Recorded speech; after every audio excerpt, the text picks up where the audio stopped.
روزتون خوش دوستان، خوش اومدید به کانال من مریدات بافتنی. امروز قراره با هم آموزش بافت این وارمر بسیار زیبا رو داشته باشیم.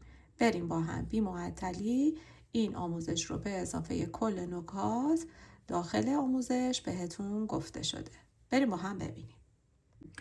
برای بافت این وارمر من از قلاب شماره 4 دارم استفاده می کنم. نخم هم نخ کارتوپوی اکسافت هستش.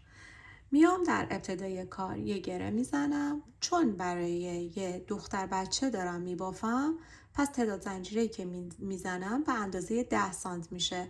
چون میخوام لبه کارم برگرده به حالت یقه اسکی بشه، پس اون سایزی رو که میخواین برگرده به همون اندازه زنجیره میزنیم، سانت میزنیم.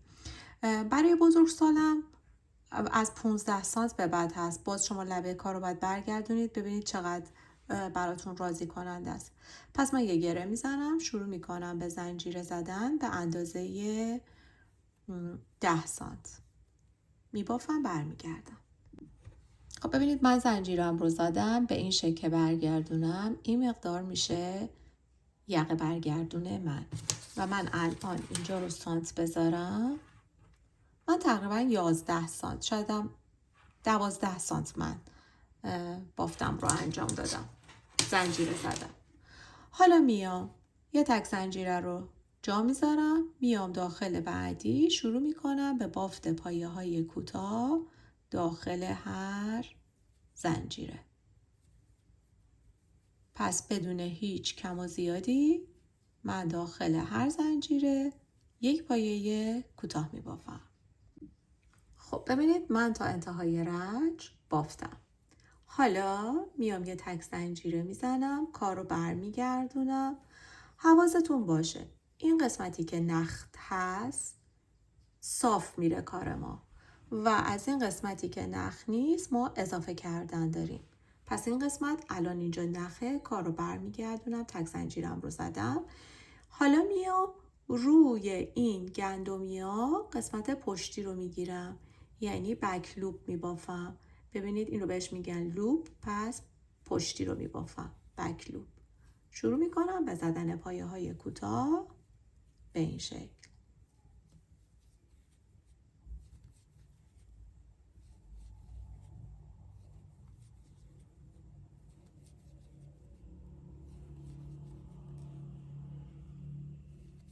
میبافم تا برسم انتهای کار. خب ببینید من کار رو انجام دادم. حالا میام همین قسمت پشتی رو میگیرم و پای کوتام رو میبافم. میخوام افزایش انجام بدم، این قسمت نخ ندارم، پس 2 تا زنجیره میزنم، کار رو برمیگردونم. با اولین زنجیره کار ندارم، میام روی دومی و یک پایه کوتاه. اینجا پس شد پایه اضافه ما. دوباره روی هر کدوم قسمت پشتی پایه کوتاه میبافم. دوباره میبافم به این قسمت که رسیدم. برای اینکه کارم صاف بره جلو این قسمت رو بهتون میگم که چیکار کنیم. پس تا اینجا من میبافم. ببینید به انتهای کار رسیدم. این یه دونه مونده. این یه دونه رو میام دوتایی رو میگیرم. پس به این شکل این دوتا رو با هم میگیرم و پای کوتاه میبافم. پس فقط این قسمتی که صاف میخواد بره در انتهای کارش ما کل گندمی رو میگیریم و پای کوتاه میبافیم. دوباره میام یه تک زنجیره میزنم، میام دوباره بافت رو انجام میدم، ادامه میدم به این قسمت که رسیدم. ببینید اینجا سرش بود، پس اضافه کردن نداشتم. اینجا که نخ نیست باید اضافه بکنم، پس میبافم. به اینجا که رسیدم بهتون نشون میدم. خب من پایه ها رو بافتم. فقط حواستون باشه من الان اینجا 23 تا زنجیره زدم، پس در انتهای کارمونم باید 23 تا زنجیره داشته باشیم. پس حواستون به این زنجیره زدناتون در ابتدای کار باشه. حالا من الان اینجا یه دونه اضافه کرده بودم، پس این یه دونه رو همین از پشت میگیرم و میبافم. دوباره اینجا باید اضافه کنم، پس میام 2 تا زنجیره میزنم، کار رو برمیگردونم. به اولین زنجیره کار ندارم، میام داخل زنجیره بعدی و میبافم و به این ترتیب این قسمت کار دوباره اضافه میشه. دوباره این قسمت رو میبافم، این بافت صاف رو بهتون نشون میدم و همینجور ادامه پیدا میکنه. ببینید این قسمت صاف باید بره، پس گندمی میام دوتا رو به این شکل با هم میگیرم که صاف بشه. پس این قسمت بکلو پشتی رو نمیگیرم، میام دوباره یک پایه کوتاه، دوباره یه تک زنجیره میزنم، دوباره میبافم به این قسمت که رسیدم، این اضافه رو میبافم قسمت پشت و دوباره 2 تا زنجیره میزنم، دوباره اضافه میشه. به همین ترتیب ادامه بدم تا بهتون نشون بدم تا کجا من این بافت رو میبافم. پس این مقدار میبافم، شکل که گرفت برمیگردم. خب ببینید دوستان، من اضافه کردن رو به این صورت ادامه دادم. حالا تا کجا؟ من اول بیام محاسبات رو بهتون بگم.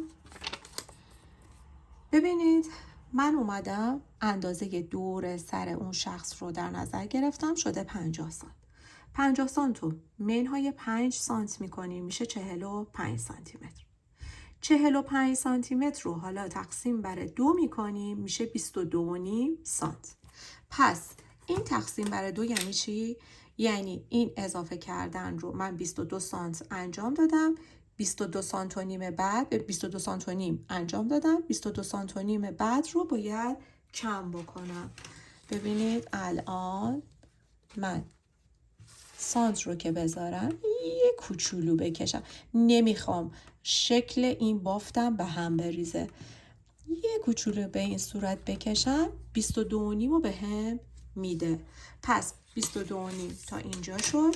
از اینجا به بعد ما باید کم بکنیم تا برگردیم به این تعداد پایه اولی زنجیره‌ای که زده بودیم. پایه کوتاهایی که ما زده بودیم اینجا 23 تا بود. پس باید در انتهای کار به این 23 تا برسیم. حالا الان من قسمت دیگه پس نمیخوام اضافه بکنم، دیگه میخوام شروع کنم به کم کردن. 22.5 سانت باید کم کنیم. این تک زنجیره رو زدم، کار رو برمیگردونم. این قسمت صاف کار هست، نخم اینجاست. پس شروع میکنم بدون هیچ کم و زیادی این قسمت ابتدایی کار رو میبافم. پس شروع میکنم به بافتن تا برگردم به اون قسمت. خب ببینید به انتهای کار دارم میرسم. این پایه رو میبافم، پایه بعدی رو هم میبافم، این یه دونه پایه رو نمیبافم، همینجا یه تک زنجیره میزنم، کار رو برمیگردونم، شروع میکنم به بافت بقیه کار. پس من این قسمت رو هم میبافم، دوباره برمیگردم، دوباره بهتون نشون میدم و دیگه این ادامه پیدا میکنه. خب ببینید میرسم به این قسمت که دارم کم میکنم، دوباره میام اینجا این پایه رو میبافم و این پایه آخر رو نمیبافم، دوباره یه تک زنجیره میزنم و کار رو برمیگردونم و دوباره شروع میکنم به بافت. پس ببینید اینجا داره کم میشه، حالا به این شکل میره بالا و کم میشه که حالا بهتون نشون میدم. پس دوباره این قسمت رو میبافم، به قسمت صاف کار میرسم که همین قسمت لبه هستش که میخواد برگرده. حالا من اومدم سانتی که زندم به اندازه 12 سانت بود. شما بستگی دارید که این تاهتون بخواد چقدر باشه. هر تعداد پایه‌ای که در ابتدای کار داشتید باید در انتهای کار هم داشته باشید. من حالا انجام میدم، دوباره پایان کار رو بهتون نشون میدم. خب ببینید من 45 سانت بافتم. دیگه بهتون گفتم پایه اول مهمه، اون چه تعداد پایه‌ای که زدیم، این قسمتی رو که کم میکنیم من باید به همون پایه برسونیم. ببینید برای دوخت این کار که ما با قلاب استفاده میکنیم، میام از اینجا از این سر میگیرم به این شکل، باید در بیاریم بیرون و به این شکل یک بس بزنم. ببینید شما هم میتونید کل گندمی رو بگیرید از این قسمت، هم میتونید قسمت پشتی کار رو بگیرید. این باز بستگی به دوخت خودتون داره. پس من میام حالا این گندمی رو میگیرم کامل و این قسمت رو به این شکل در میارم بیرون و یک بست میزنم. دوباره میرم روی بعدی، گندمی رو کامل میگیرم، این قسمت هم به همین شکل، یه دونه از اینجا و بعد بست میزنم. دوباره گندمی، این قسمت به این شکل میگیرم و بست میزنم. دوباره گندمی، بست میزنم.